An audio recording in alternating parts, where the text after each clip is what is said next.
मैं एसएम रज़ा इस वक्त मैं मौजूद हूँ पुपरी थाना परिसर में, जहाँ एक थाना अध्यक्ष विजय कुमार गुप्ता जी की अध्यक्षता में एक शांति समिति की बैठक बुलाई गई है। जी, मैं बता दूं कि आने वाले मुहर्रम का जो एक त्यौहार है, एक मोतबर त्यौहार है, उसको देखते हुए यहाँ शांति समिति की बैठक बुलाई गई है ताकि अपने इलाके में, अपने क्षेत्र में शांति व्यवस्था बनाए रखे, अमन व शांति के साथ सब अपने त्यौहार को मनाएं। यहाँ इलाके के तमाम जिम्मेदारान मौजूद हैं, तमाम अफसरान मौजूद हैं। उनसे हम बात करेंगे और जानने की कोशिश करेंगे कि इस अहम मौके पर क्या पैगाम देना चाहेंगे आवाम को, और साथ ही ये जानने की कोशिश करेंगे कि आज जो ये बैठक बुलाई गई है इसमें किन किन बातों पर चर्चा की गई, ये तमाम बातें जानने की कोशिश करेंगे। आगामी मुहर्रम पर्व को देखते हुए हम लोगों ने यहाँ शांति समिति की बैठक की। हमारे प्रखंड क्षेत्र के सभी शांति समिति के सदस्य, माननीय जनप्रतिनिधि, पत्रकार बंधुओं ने हमारे साथ भाग लिया। इस बैठक में हम लोगों ने चर्चा किया अपने क्षेत्र में कैसे हम लोग अपना पर्व त्यौहार अमन चैन और शांति से मनाएं।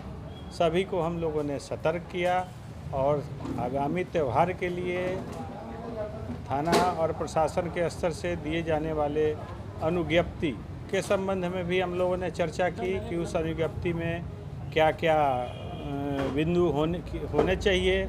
उसमें एक समिति होनी चाहिए जो कि निगरानी रखे, और रूट डिफाइंड होना चाहिए, समय डिफाइंड होना चाहिए। इन सब बातों पर चर्चा हुई। हमारे पूरे क्षेत्र में इस बैठक के बाद यह बात उभर कर आई है कि पूर्व के गौरवशाली इतिहास की तरह से इस वर्ष भी हम लोग पूरा विश्वास के साथ, शांतिपूर्वक, अमन चैन के साथ, आपसी प्रेम के साथ, यद्यपि यह त्यौहार गम का त्यौहार है, लेकिन इसे हम मनाएंगे और ऊपर वाले की कृपा से हम सब मिलत के साथ रहेंगे। ऐसे लोगों को क्या पैगाम देना चाहेंगे जो ऐसे मौके का फ़ायदा उठा करके गलत फहमियाँ फैलाते हैं और दंगा भड़काने की कोशिश करते हैं? वैसे लोगों को क्या? वैसे लोगों को बड़ा सख्त निर्देश दिया गया है कि पुपरी प्रशासन बहुत सजग है, संवेदनशील है।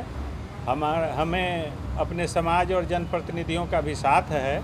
ऐसी स्थिति में उनकी कोई भी छोटी सी कार्रवाई हमारी नज़र से नहीं छुपेगी, इसलिए वे सावधान रहें और अमन चैन के साथ रहें, पर्व मनाएं।